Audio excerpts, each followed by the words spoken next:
So I just finished Data Live Season 4 and I am astonished from what the final episode gave me.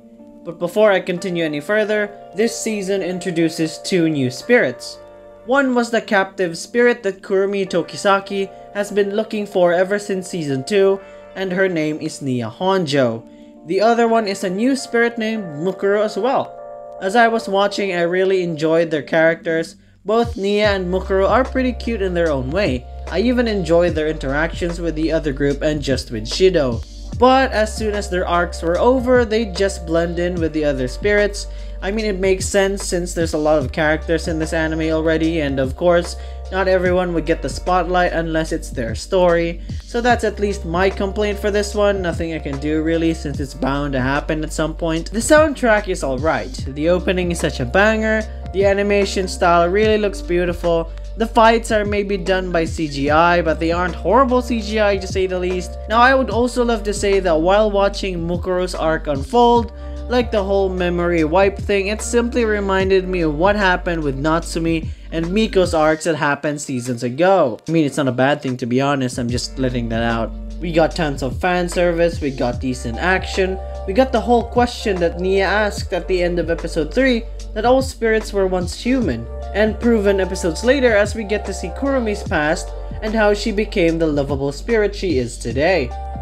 We even get to see Sawa, a character who was introduced recently in Data Bullet, the same one who became queen. And speaking of Data Bullet, there was one Kurumi who was wearing her old astral dress, the one with the eye patch who explains everything to Shido. Now this could be just a theory of mine, but I believe that Kurumi is the one from Data Bullet, the very same one who disobeyed Kurumi at the rooftop in Season 1, the very same one who took the pictures with Shido in that wedding dress.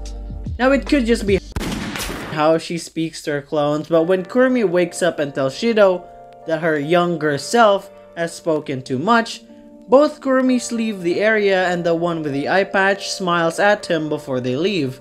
And I believe we only hear Kurumi ever talking about the OVA Kurumi calling her younger me. So I see the connections here and there, and which is why we see that Kurumi wearing different clothing to separate her from the rest, which makes sense since she really loves Shido. But I could just be overanalyzing the situation. But what if that version of Kurumi finally got back and was the one in this season? I know there's a lot of things that wouldn't make sense, which means what happened to Hibiki and how did she got back in the first place, and many more, but again, it's just my theory. I really love this season. In fact, I love all the seasons of Data Live, but I have to say, my favorite one is definitely Season 2. This season may had caught me off guard and left me astonished and wanting more, but my favorite season to this day is simply still Season 2. Now I also love how we get to see the other world version of Origami back, and we get to see Inverse Toka back as well. It was such a fun episode, I'm not gonna lie.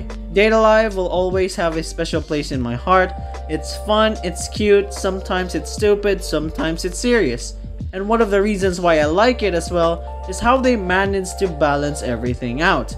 Like they would add something cute or have a moment that is pretty adorable while the situation is probably messed up. And I get it how it can turn off other people since it would either ruin the tension or mood, but to me at least I welcome it with open arms. The girls in this show are lovable, they each have their own unique personalities and I really enjoyed that. Season 4 ends on a cliffhanger and I am looking forward to Season 5 as they simply confirm that a Season 5 is on the works. Now I don't want to spoil what happens at the finale, but my god was it such a plot twist. I couldn't really see that coming, to be honest. So I hope Season 5 comes sooner so I can see where this story would be heading. Now if I were to rate this season of Data Live, I would give it an 8 out of 10. I love this season, but other than the last 4 episodes, I wasn't really that hooked with the other 8 episodes. Maybe a little bit in Mukuro's arc because she got more fleshed out, I guess. And we got the whole tension thing with the everyone doesn't remember Shido sequence and how Mukuro just wants him for herself. And we get to see Otherworld Origami and Inverse Toka again. I find it pretty cute how they were having a contest to win Shido's. But for Nia's case, I don't know, it was okay. We get to see the spirits in bunny girl outfits, but I didn't get to see Origami in one, so I was a little bit disappointed when I saw she wasn't wearing one. That's a me problem, I know. We get to see Isaac's step 1 plan activate for once and he just buzzes off, but yeah. The last 4 episodes are what really got me at the edge of my seat and craving more. So that's all I can say for this season, to be honest. It's pretty good and I am pretty excited for the next season. So I hope you guys enjoyed this review. Please leave a like and subscribe for more and I'll be seeing you guys next time. See ya!